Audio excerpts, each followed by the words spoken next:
আমরা এমন এক অদ্ভুত সময়ে বসবাস করছি যখন মিডিয়া ও কালচার সম্পূর্ণভাবে যৌনায়িত। যৌনতা আজ সব জায়গায়। ভয়ঙ্কর ব্যাপার হলো, এটা শুধুমাত্র যৌনতা কেন্দ্রিক সীমাবদ্ধ না, বরং মিডিয়া এবং তথাকথিত সাংস্কৃতিক অঙ্গনের ক্রমাগতভাবে জিনা এবং অবৈধ যৌনতার স্বাভাবিকরণে ব্যস্ত। জাতীয় পত্রিকার পাতায় কিশোর কিশোরীদের আজ শেখানো হচ্ছে পারস্পরিক সম্মতির ভিত্তিতে বিয়ের আগে শারীরিক সম্পর্ক কোনো সমস্যা নেই, এটাই প্রকৃতির নিয়ম। পত্রিকাগুলোর ফিচারে ধাপে ধাপে শেখানো হচ্ছে কিভাবে নতুন বয়ফ্রেন্ড গার্লফ্রেন্ডের কাছে সাবেকের কথা বলা যায়, শেখানো হচ্ছে কিভাবে মধ্যযুগীয় রক্ষণশীলতা থেকে বের হয়ে আধুনিক হওয়া যায়, কিভাবে নতুন ব্র্যান্ডের সেলফোনের মতো বারবার নিজের শরীর আর মনের জন্য নতুন নতুন প্রেম খুঁজে নেওয়া যায়। শেখানো হচ্ছে সমকামিতাকে অধিকার হিসেবে দেখতে, পাশ্চাত্য থেকে আমদানি করা রূপান্তর কামিতাকে বা ট্রান্সজেন্ডারিজমকে মানবাধিকারের নামে মেনে নিতে। এটা এখন নর্মাল, এটাই রীতি। নাটক, cinema, serial, music industry, porn industry থেকে শুরু করে বিজ্ঞাপন এই উদার ধর্ম নিরপেক্ষতার বিশ্ব ব্যবস্থাকে প্রতিনিয়ত যৌনতার উস্কানিতে দিয়ে চলেছে, যেন দুনিয়ার সব সুখ সব আনন্দ কেবল যৌনতায়। এই বিকৃত মিথ্যা অভিনয়, অতিরঞ্জিত কল্পিত চিত্র দেখে আমাদের মনোজগৎ ধোলাই হয়ে গেছে। আর তুমি ভাবো তোমার যেসব বন্ধুরা সেক্স করছে তারা চুটিয়া জীবনটাকে উপভোগ করছে, সেই লেভেলের মজা করছে। তোমার যেহেতু গার্লফ্রেন্ড বা বয়ফ্রেন্ড নেই, তাই তুমি কিছুই করতে পারছো না, লাইফকে উপভোগ করতে পারছো না, তাই তোমার প্রেম করতেই হবে, মাস্ট। যা একসময় ছিল অগ্রহণযোগ্য, সমাজ ও মিডিয়ার ক্রমবর্ধনশীল আপেক্ষিক নৈতিকতা অনুযায়ী তাই আজ নিয়মে পরিণত হয়েছে। এই জিনা ব্যভিচার ছিল অপমানের, লজ্জার, লুকিয়ে রাখার, তা এখন গর্ব, মর্যাদা এবং ঘোষণা করার বিষয় হয়ে দাঁড়িয়েছে। তাই আসমান এবং জমিনের মালিকের কথা স্মরণ করিয়ে দেওয়া হলে আজ মানুষ জোর গলায় বলে, প্রেমিত করেছি, কোনো অপরাধ তো করছি না।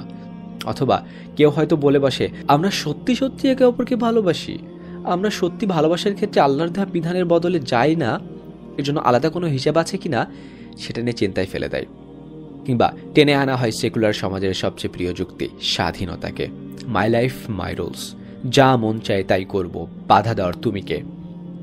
বারবার শুনতে শুনতে, দেখতে দেখতে তোমরাও হয়তো এই যুক্তিগুলো মেনে নিয়েছো, হয়তো চেষ্টা করেছো এই যুক্তির মধ্যে দিয়ে নিজের কাজগুলোকে অজুহাত দাঁড় করাতে, বন্ধুদের আড্ডায়, অনলাইনে কোনো তর্কে নিজের প্রেমিক বা প্রেমিকাকে কনভিন্স করতে, কিংবা নির্ঘুম রাতে নিজের বিবেকের খচখচানিকে চাপা দেওয়ার জন্য।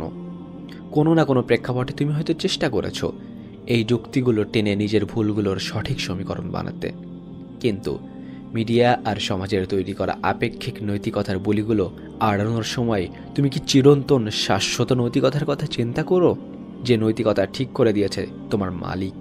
তুমি কি সেই পবিত্র সত্তার কথা চিন্তা করো যার কাছে অনুপরমাণু পরিমাণ কাজেরও হিসাব দিতে হবে, যার কাছে সবাই করেছিল তাই আমিও করছি এই যুক্তি দিয়ে পার পাওয়া যাবে না, যার কাছে মিথ্যা বলা যাবে না, যার সামনে যুক্তির পসরা সাজিয়ে বসা যাবে না? হরমোনের জোয়ারে, শরীরী সুখের উন্মাদনায় হয়তো সেই পরম করুণাময়ের কথা তুমি ভুলে বসেছ, হয়তো তার স্মরণ থেকে বিমুখ হয়েছ, নিজের বিবেকের জ্বালা অবশ করেছ, হয়তো নষ্ট সভ্যতা তোমাকে সেই মালিকের কথা আর তার দেওয়া শিক্ষাকে ভুলিয়ে দিয়েছে, যে শিক্ষাকে তুমি তোমার হৃদয়ের ভিতরে সত্য হিসেবে জানো। তাই তোমাদের মনে করিয়ে দেই, ইসলামের ভিত্তি হলো তাওহীদ, লা ইলাহা ইল্লাল্লাহ, আল্লাহ ছাড়া আর কোনো সত্য ইলাহ নেই। কথাটা আমরা সবাই বলি, কিন্তু তাৎপর্য আমরা বুঝি না।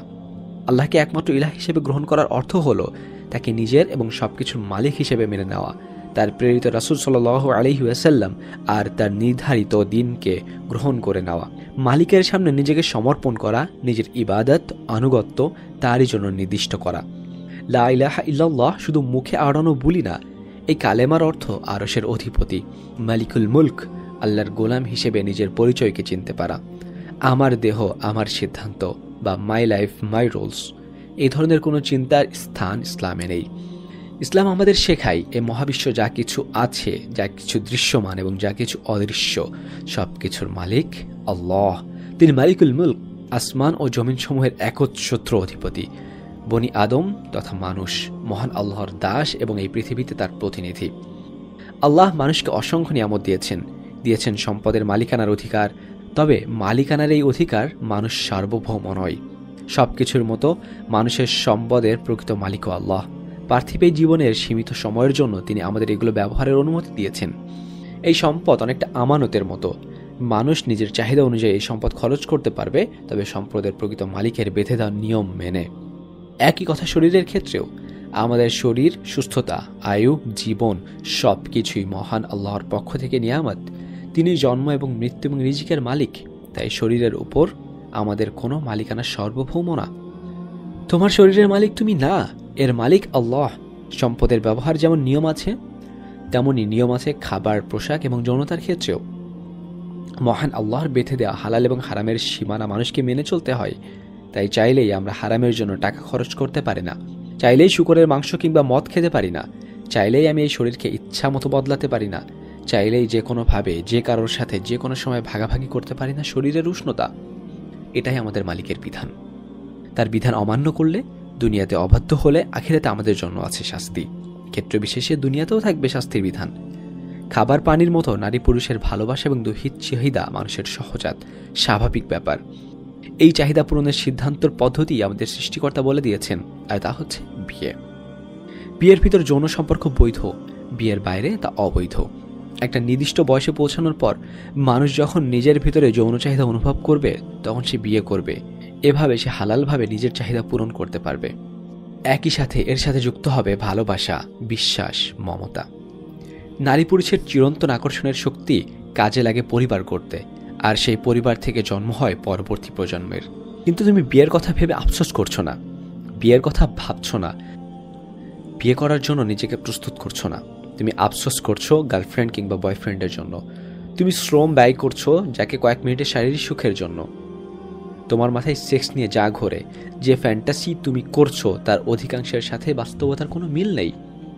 সেক্স মজার জিনিস, সেক্সে আনন্দ আছে, তৃপ্তি আছে, এগুলো সব সত্য। কিন্তু এই ভোগবাদী বিশ্ব ব্যবস্থায় যেভাবে সেক্সকে উপস্থাপন করেছে, বাস্তবতা তা থেকে বহু দূর। যৌন জীবন শুরুর পর প্রথম কয়েকদিন খুব ভালো লাগবে, অনেকবার সেক্স হবে, কিন্তু এরপর দেখবে একে খুব বেশি একটা কিছু মনে হচ্ছে না। এটা শুধু তোমার জন্য প্রযোজ্য না, পৃথিবীর সব মানুষের জন্য সত্য। ব্যাপারটা এভাবে চিন্তা করে দেখো তো, ক্ষুধার্ত মানুষ প্রতিনিয়ত খাবারের কথা ভাবে, কিন্তু যার বাসায় খাবার আছে সে ক্রমাগত খাবার খায় না।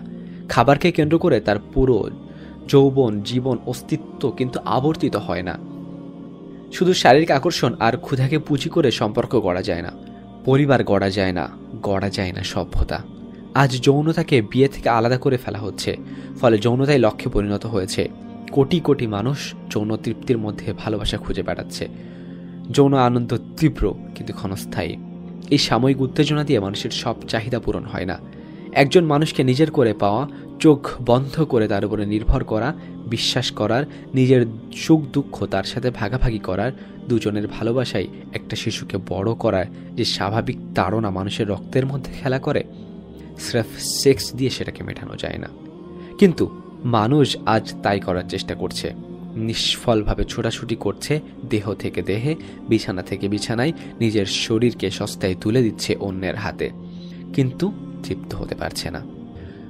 কোনো গাড়ি কিভাবে সবচেয়ে ভালো পারফরমেন্স দেবে, সেটা সেই গাড়ি যারা তৈরি করেছে তারাই সব থেকে ভালো জানে। মহান আল্লাহর জ্ঞান পরিপূর্ণ। আমাদের কি প্রয়োজন আমাদের যে তিনি ভালো জানেন।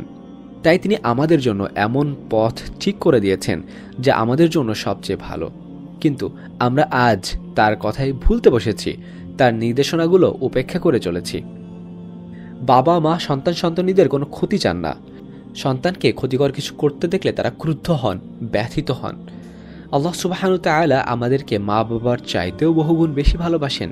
তিনি কখনোই চান না যে আমরা অশ্লীলতায় ডুবে নিজেদেরকে ধ্বংস করে ফেলি। মানুষকে জিনা ব্যভিচার করতে দেখলে তিনি ক্রুদ্ধ হন। রাসূলুল্লাহ সাল্লাল্লাহু আলাইহি ওয়াসাল্লাম বলেছেন, হে মুহাম্মাদের উম্মতবৃন্দ, আল্লাহর চেয়ে বেশি আত্মমর্যাদাবোধ সম্পন্ন কেউ নেই। তিনি তার কোনো বান্দার ব্যভিচার করা দেখতে পছন্দ করেন না।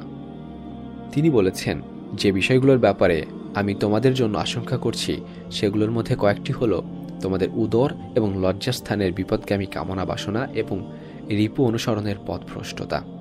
আল্লাহ ও তার রাসূল সাল্লাল্লাহু আলাইহি ওয়াসাল্লাম যে কাজগুলো সবচেয়ে নিকৃষ্টের অন্যতম বলে চিহ্নিত করেছেন, যা কিছুর ব্যাপারে আমাদের সতর্ক করেছেন, আজ আধুনিক পৃথিবী সেগুলোকেই বলছে প্রগতি, স্বাধীনতা আর আধুনিকতা। বছরে 2 বার কুকুরের শরীর গরম হয়, যৌন তাড়নায় সে পাগলের মতো হয়ে যায়, অস্থির হয়ে ছুটে বেড়ায়। পুরুষ কুকুররা তাকে ঘিরে ভিড় করে, চলে যেখানে সেখানে প্রতিক্রিয়া। আধুনিক মানুষের যৌনতার সাথে কুকুরের এই আচরণের তফাৎ কোথায়? পশুর জন্য যা স্বাভাবিক, আশরাফুল মাখলুকাত মানুষের জন্য তা অপমানজনক। অবাধ যৌনতা মানুষকে পশুর পর্যায়ে নামিয়ে আনে। যৌনতাকে বিয়ে থেকে বিচ্ছিন্ন করা হলো মহান আল্লাহর তৈরি নিয়মকে উল্টে দেওয়া। আর তুমি স্বেচ্ছায় অন্ধকারের এই অবগাহনে অংশ নিচ্ছ, স্বেচ্ছাসেবী হিসেবে কাজ করে যাচ্ছ আল্লাহর নির্ধারিত নিয়মকে উল্টে দেওয়ার শয়তানি প্রকল্পে।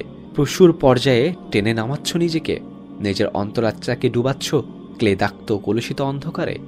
তিলে তিলে ধ্বংস করছে তোমার আত্মাকে।